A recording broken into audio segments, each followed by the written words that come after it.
Olá, tudo bem com você? Seja muito bem-vindo ao nosso canal. Hoje nós vamos mergulhar em um tema cheio de mistérios, a origem da maçonaria. Mas antes de começarmos, é importante deixar um alerta. O que você vai ouvir aqui são teorias baseadas em relatos antigos e livros históricos, já que até hoje não existem provas concretas que expliquem completamente a origem dessa sociedade tão antiga e enigmática. Então, prepare-se para uma jornada investigativa e extremamente curiosa. Mas antes da gente começar, se você quer aprender a dominar o inglês e também aprender a produzir conteúdo para o YouTube, links na descrição. Sem mais delongas, vamos direto ao vídeo. O início da maçonaria. Por volta de 1000 anos antes de Cristo, estamos em Jerusalém, no imponente templo do rei Salomão. Naquele período, o templo ainda estava em construção, sob a liderança de Hiram Abif, o mais renomado arquiteto da região. Ele foi escolhido para comandar essa grandiosa missão, pois somente ele e Salomão tinham conhecimento do projeto de arquitetura do templo, projeto esse que teria sido enviado por Deus. Embora a maçonaria tenha se transformado muito ao longo dos séculos, sua origem foi bem mais simples, surgindo da alvenaria e de um grupo de trabalhadores braçais. Trabalhar no Templo de Salomão era uma tarefa árdua, e para organizar o trabalho, Hiram Abif dividiu seus operários em 3 níveis hierárquicos: aprendizes, companheiros e mestres. Essa estrutura levava em conta a experiência de cada trabalhador e serviu de base para a maçonaria como a conhecemos hoje. Além disso, Hiram implementou um sistema de comunicação por códigos, com frases e sinais que apenas os membros do grupo entendiam. Essa prática de exclusividade e lealdade se perpetuou ao longo dos séculos, incluindo apertos de mãos secretos e sinais codificados, com o objetivo de evitar infiltrados e proteger o templo, que era um dos lugares mais desejados e protegidos do mundo. A morte de Hiram Abif.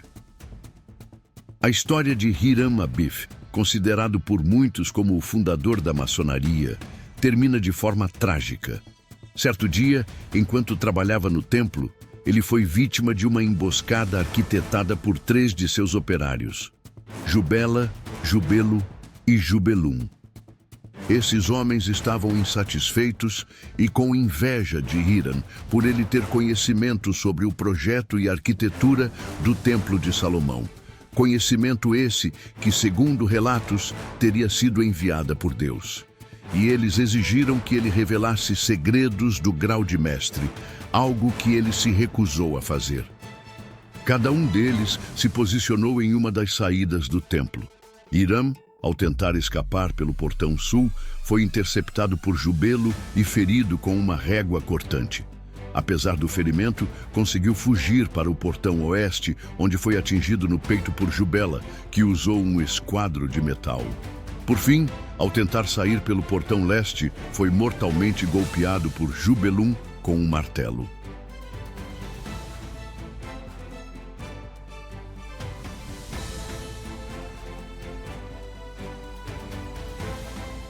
Os instrumentos usados nesse ataque, régua, esquadro e martelo, se tornaram símbolos importantes na maçonaria até os dias de hoje, carregando significados profundos. A régua, por exemplo, representa a moralidade. O esquadro simboliza a ignorância, enquanto o martelo é associado à ambição desmedida. A morte de Hiram é vista como um ensinamento moral sobre integridade, lealdade e o compromisso com princípios. Mesmo diante da morte, Hiram se recusou a revelar seus segredos e permaneceu fiel ao que acreditava até o fim. E segundo relatos de maçons sobre isso, suas últimas palavras foram: "Mas quem salvará o filho da viúva?"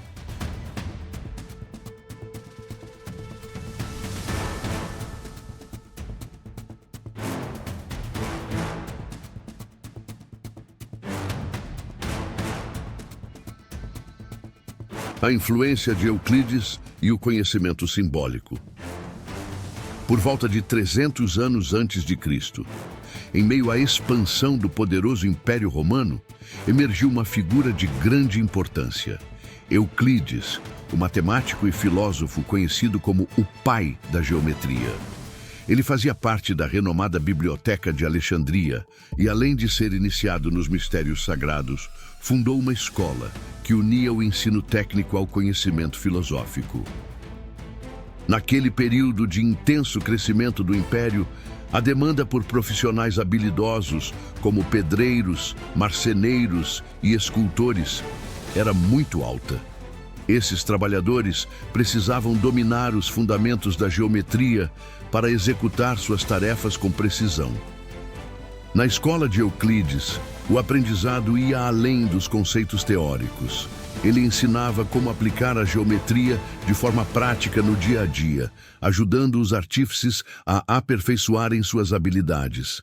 Mas Euclides também compartilhava ensinamentos filosóficos profundos que iam além da prática profissional. O maior desafio da época era que a maioria das pessoas não sabia ler nem escrever. Então, como transmitir ideias tão complexas a quem não tinha instrução formal? A resposta estava no uso de símbolos. Símbolos esses, posteriormente adotados pela maçonaria, representavam conceitos filosóficos por meio de ferramentas da construção civil.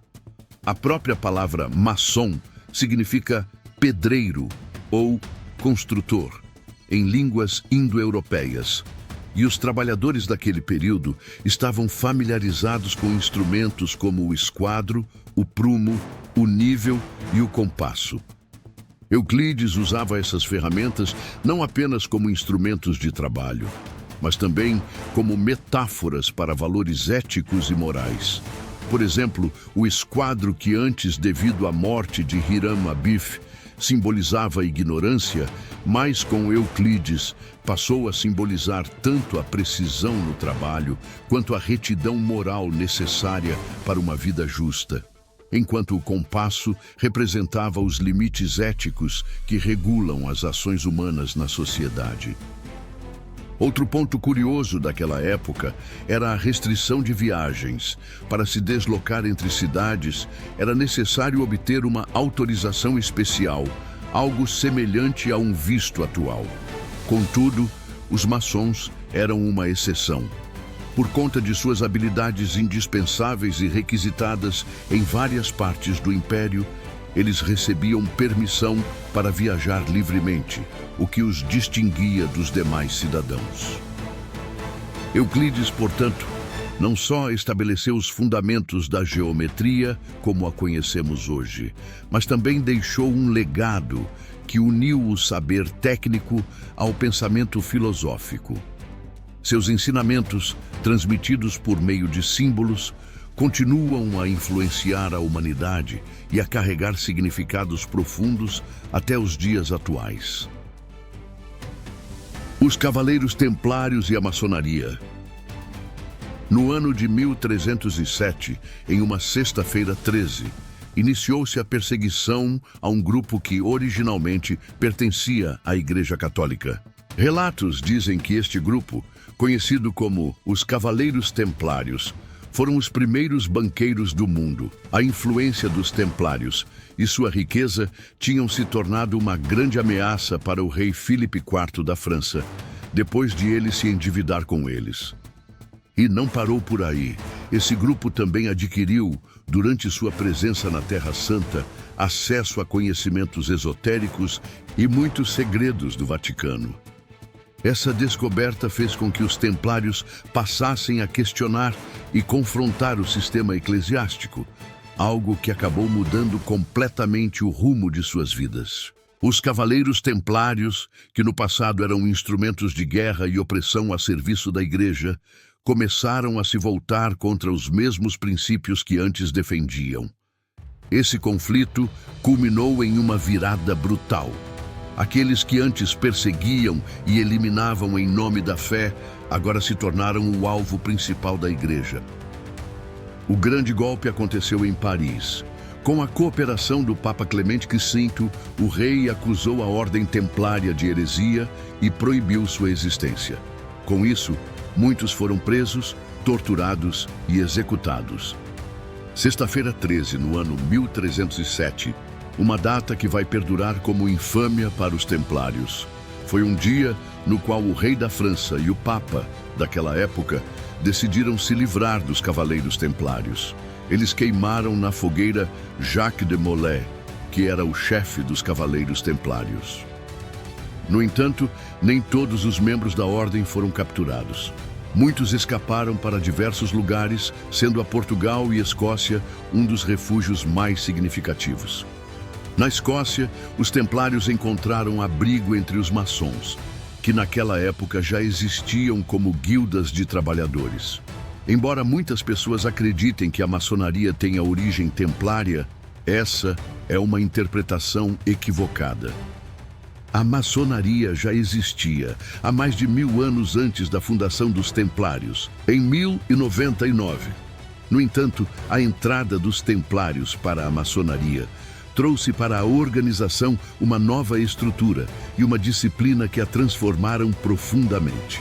Eles também compartilharam conhecimentos adquiridos no Oriente, ampliando o entendimento esotérico e espiritual da maçonaria. Com a crescente influência da maçonaria, a Igreja passou a enxergar nela um novo desafio. Muitos dos ideais revolucionários que a Igreja acreditava ter eliminado com a execução dos templários começaram a ressurgir, agora difundidos entre as centenas de guildas maçônicas espalhadas pela Europa no século XVI.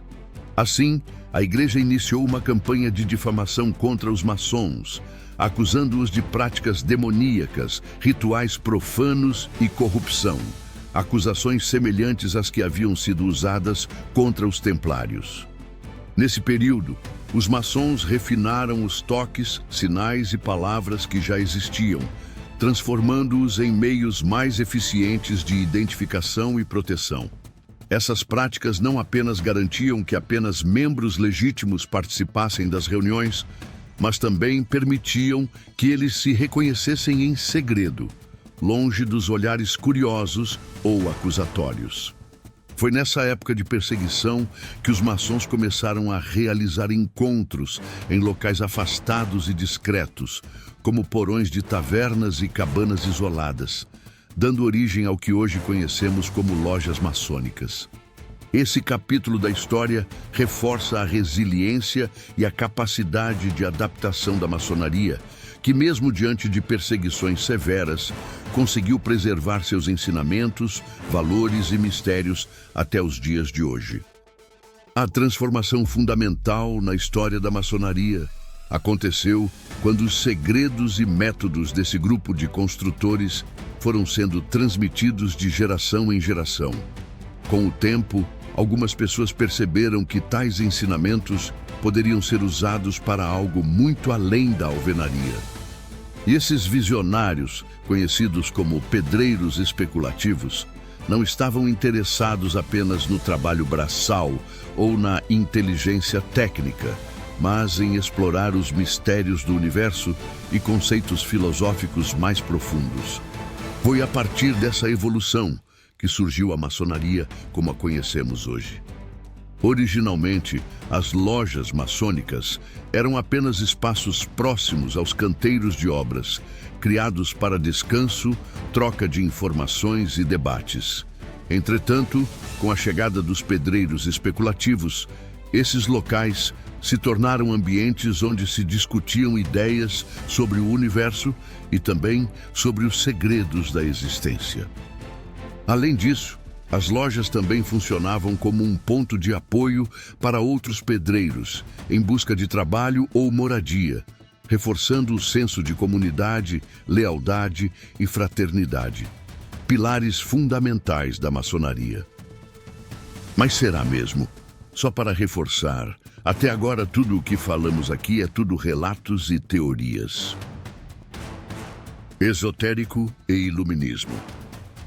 Foi durante o iluminismo que a maçonaria começou a se parecer com o que conhecemos hoje. Nesse período histórico, marcado pelo questionamento das imposições da Igreja Católica, a busca pelo conhecimento e pela razão ganhou destaque. Grandes sacrifícios foram feitos nessa época, incluindo perseguições e mortes na fogueira para aqueles que ousavam desafiar as crenças religiosas predominantes. A maçonaria, com suas lojas transformadas em refúgios intelectuais, tornou-se o lar de artistas, pensadores e curiosos que buscavam expandir seus horizontes e explorar novas ideias. Entre os séculos 17 e 18, suas práticas e ensinamentos desafiavam um mundo que ainda era dominado pela intolerância e pela repressão. Suas práticas eram consideradas heresias em uma época em que opiniões diferentes eram punidas com a morte. Segundo relatos, a maçonaria promovia debates e diálogos com pessoas de visões distintas, acreditando que a troca de ideias era essencial para o crescimento intelectual e espiritual.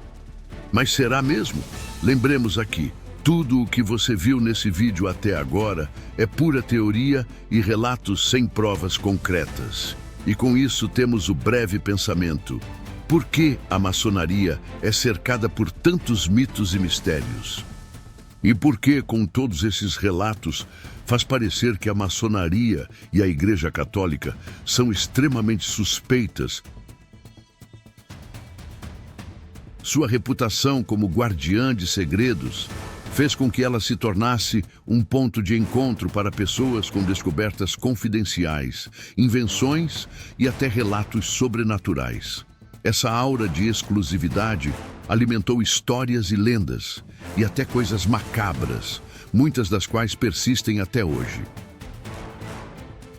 Do trabalho manual ao poder e à influência.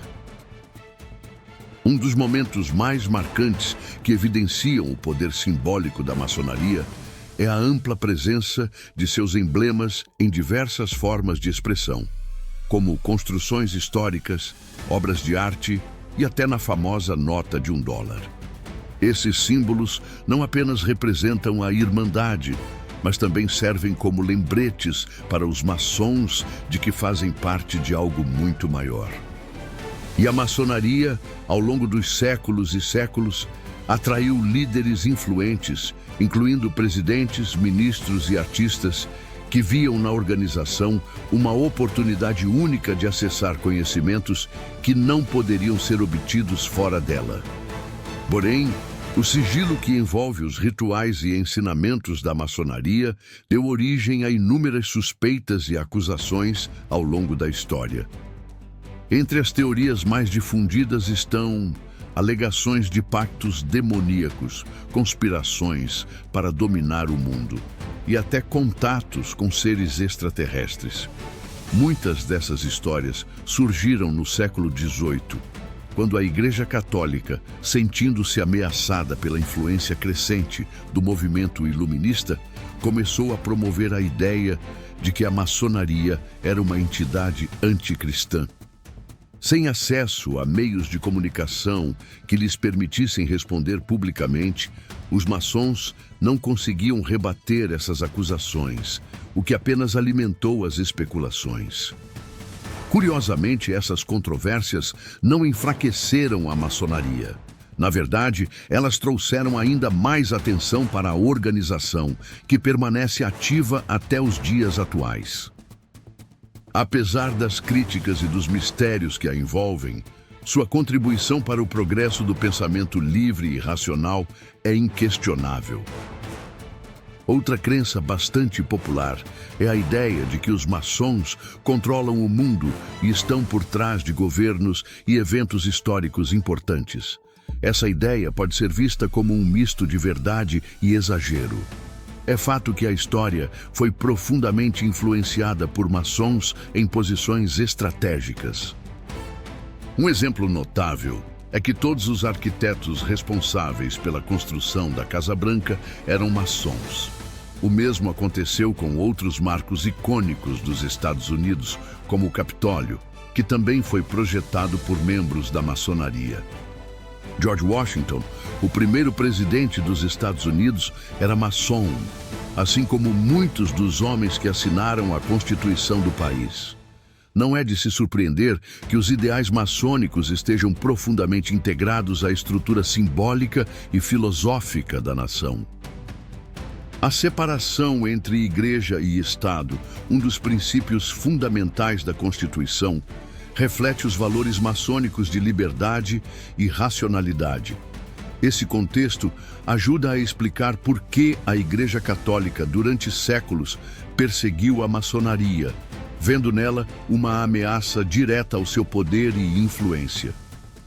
É importante destacar que este vídeo não busca tomar partido ou justificar qualquer lado, mas apenas apresentar fatos e interpretações disponíveis até hoje.